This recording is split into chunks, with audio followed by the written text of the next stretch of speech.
నమస్కారం. ఈ ఎక్స్ప్లెయినర్కి అందరికీ స్వాగతం. అద్భుతమైన విజయాల వెనక ఉన్న అసలు రహస్యం వైఫల్యాలను సెలబ్రేట్ చేసుకోవడమే. వినడానికి కొంచెం వింతగా ఉంది కదూ, కాని ఇది 100కి 100 పాళ్లు నిజం. ఫెయిల్యూర్స్ అనేవి భవిష్యత్తులో మనం సాధించే అద్భుతాలకు బలమైన పునాదులు. ఈరోజు మనం సైన్స్లో ఈ వైఫల్యాలను ఎందుకు గౌరవించాలి, వాటి నుంచి ఎలాంటి పాఠాలు నేర్చుకోవచ్చు అనే విషయాలను చాలా డీటెయిల్డ్గా సింపుల్గా తెలుసుకుందాం. సరే, ఈరోజు మనం కవర్ చేయబోయే టాపిక్స్ ఒకసారి త్వరగా చూసేద్దాం. పర్ఫెక్ట్ సైన్స్ అనే అపోహను బద్దలు కొట్టడం దగ్గరనుంచి అల్సర్ ఆవిష్కరణలో జరిగిన అద్భుతం, టెక్ ఇంకా స్పోర్ట్స్ నుంచి మనం నేర్చుకోవాల్సిన పాఠాలు, అలాగే వైఫల్యాలను దాచడం వల్ల జరిగే మానసిక నష్టం, శాస్త్రీయ సంస్కృతిలో రావాల్సిన మార్పులు, చివరగా మన రోజువారీ జీవితంలో ఫెయిల్యూర్స్ని యాక్సెప్ట్ చేయడానికి అవసరమైన 3 సింపుల్ స్టెప్స్, ఇవన్నీ కవర్ చేద్దాం. ఓకే, ఫస్ట్ టాపిక్లోకి వెళ్ళిపోదాం. పర్ఫెక్ట్ సైన్స్ అనే అపోహ అంటే సైంటిఫిక్ ప్రోగ్రెస్ వెనుక ఉన్న అసలు నిజమేంటో ఇప్పుడు చూద్దాం. సాధారణంగా బయటనుంచి చూసేటప్పుడు సైన్స్ అనగానే మనకేమనిపిస్తుంది? ఎక్కడ ఎలాంటి అడ్డంకులు లేకుండా ఒక స్మూత్గా సాగిపోయే సక్సెస్ స్టోరీలా కనిపిస్తుంది కదా. కానీ రియాలిటీలో ల్యాబొరేటరీలో పరిస్థితి పూర్తిగా వేరుగా ఉంటుంది. అక్కడ సగంలో ఆగిపోయిన ప్రయోగాలు, ఫెయిలైన థియరీలు, రోజువారీగా చేసే ట్రయల్ అండ్ ఎర్రర్ పద్ధతులు కుప్పల్దెప్పలుగా కనిపిస్తాయి. అంటే ఒకే ఒక్క విజయం వెనుక వందలాది పరాజయాలు దాగి ఉంటాయన్నమాట. కానీ దురదృష్టమేంటంటే, ప్రస్తుత శాస్త్రీయ రంగంలో వైఫల్యం అనగానే అదో పెద్ద తప్పు అన్నట్లుగా ఎవ్వరికీ చెప్పుకోకూడని విషయంగా చూస్తున్నారు. ఫండింగ్ ఇచ్చే సంస్థలు కానీ, ప్రొఫెషనల్ జర్నల్స్ కానీ కేవలం సక్సెస్ అయిన రిజల్ట్స్కి మాత్రమే ఇంపార్టెన్స్ ఇస్తున్నాయి. దీనివల్ల ఫెయిల్ అయిన ప్రయోగాలను పూర్తిగా దాచిపెట్టే ఒక బయాస్డ్ వాతావరణం తయారవుతోంది. ఇలా చేస్తే ఏమవుతుంది? ఎంతో విలువైన ఇన్ఫర్మేషన్ అంతా చీకట్లోనే ఉండిపోతుంది కదా. ఇప్పుడు సెక్షన్ 2, అల్సర్ ఆవిష్కరణ. ప్రపంచం మొత్తం వ్యతిరేకించినా వెనక్కి తగ్గకుండా పోరాడిన ఒక అద్భుతమైన రియల్ లైఫ్ ఎగ్జాంపుల్ ఇది. కొత్త ఆలోచనలు వచ్చినప్పుడు సమాజం ఎలా రియాక్ట్ అవుతుందో తెలుసుకోవడానికి ఈ టైమ్లైన్ బెస్ట్ ఎగ్జాంపుల్. 1980ల నాటి ముచ్చటేదే. కడుపులో అల్సర్లు రావడానికి కారణం బ్యాక్టీరియా అని బ్యారీ మార్షల్, రాబిన్ వారన్ అనే శాస్త్రవేత్తలు చెప్పారు. కానీ అప్పటి మెడికల్ ప్రపంచం దాన్ని కంప్లీట్గా కొట్టిబారేసింది.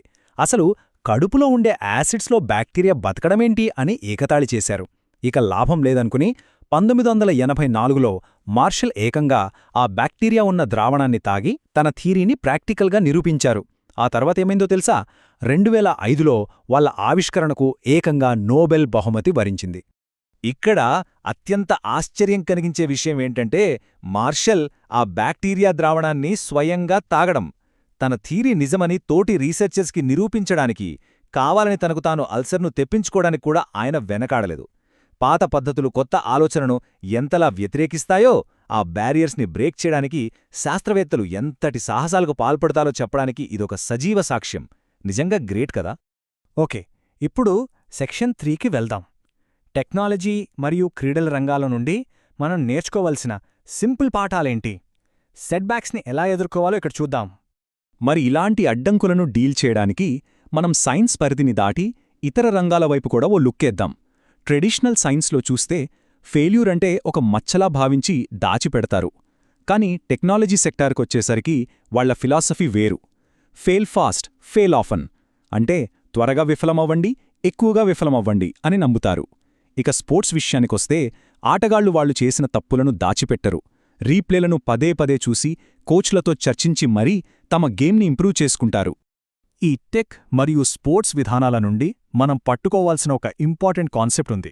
అదే ఇటరేటివ్ లెర్నింగ్. అంటే ఏంటో కాదు, వైఫల్యాలను అవమానంగా చూడకుండా భవిష్యత్తులో మరింత మంచి ఫలితాలు సాధించడానికి ఒక స్టెప్పింగ్ స్టోన్లాగా వాడుకోవడం.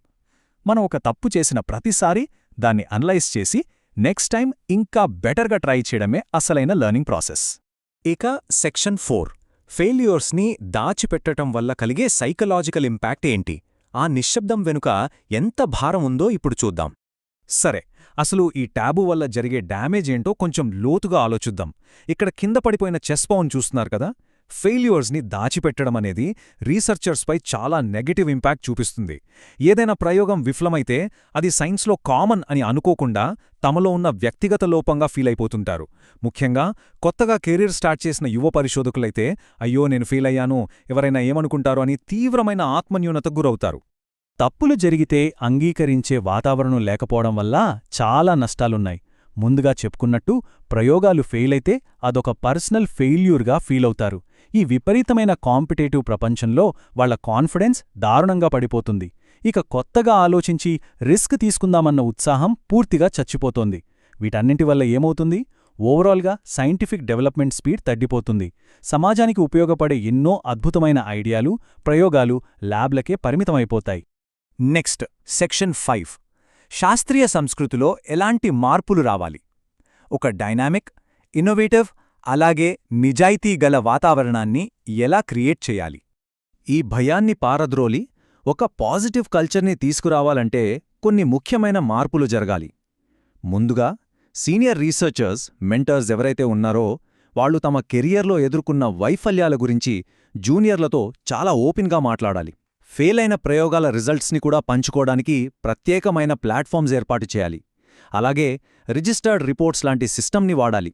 అంటే కేవలం వచ్చే రిజల్ట్స్ని బట్టి కాకుండా అసలా రీసెర్చ్ ఎలా డిజైన్ చేశారన్న దానిపై ఫోకస్ చేయాలి.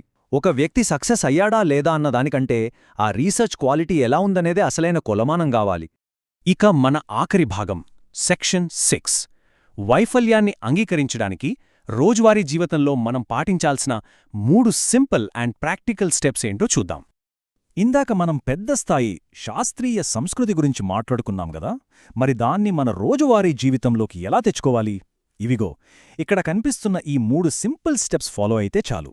స్టెప్ 1 మనం చేసే పనుల్లో వచ్చే అడ్డంకులు, డౌట్స్ గురించి దాచకుండా బయటికి చెప్పడం అలవాటు చేసుకోవాలి. స్టెప్ 2 మనం చేసిన ఏ ప్రయత్నం వర్కౌట్ కాలేదో ఖచ్చితంగా నోట్ చేసి పెట్టుకోవాలి. అది ఫ్యూచర్లో ఖచ్చితంగా హెల్ప్ అవుతుంది. అండ్ స్టెప్ 3 ఫెయిల్యూర్స్ అంటే ఏదో పెద్ద అడ్డంకులు అన్నట్లు కాకుండా మన సక్సెస్ జర్నీలో అవి కూడా ఒక డేటా పాయింట్స్ లేదా స్టెప్పింగ్ స్టోన్స్ అని మైండ్ సెట్ మార్చుకోవాలి. ఇక్కడ ఈ కోట్ చూడండి ఎంత పవర్ఫుల్గా ఉందో. ప్రతి వైఫల్యం ఒక ముఖ్యమైన, అలాగే స్థిరమైన పురోగతికి మెట్టుగా మారగలిగినప్పుడే నిజమైన అభివృద్ధి సాధ్యం. అంటే మనకు ఎదురయ్యే ఫెయిల్యూర్ అక్కడితో ముగిసిపోయినట్లు కాదు. మనం నేర్చుకోవడానికి, నెక్స్ట్ లెవెల్కి వెళ్లడానికి అది బేస్ లాంటిదన్నమాట. తప్పుల నుండి నేర్చుకోవడమే అసలైన ప్రోగ్రెస్. ఫైనల్గా వెళ్లే ముందు ఒక్కసారి ఆలోచించండి. ప్రపంచంలో జరిగిన గొప్ప గొప్ప ఆవిష్కరణలన్నీ వైఫల్యాలను సెలబ్రేట్ చేసుకోవడం వల్లే సాధ్యమైనప్పుడు మనం నెక్స్ట్ చేయబోయే ఒక చిన్న పొరపాటును నిజాయితీగా యాక్సెప్ట్ చేస్తే ఇంకెన్ని అద్భుతమైన కొత్త అవకాశాలకు తలుపులు తెరుచుకుంటాయో కదా. ఈ కొత్త పర్స్పెక్టివ్ని మనందరం ఎందుకు ట్రై చేయకూడదు? ఆలోచించండి. ఈ ఎక్స్ప్లెయినర్లో మాతో జాయిన్ అయినందుకు అందరికీ చాలా థ్యాంక్స్. నేర్చుకుంటూనే ఉన్నాం, ముందుకు సాగుతూనే ఉందాం.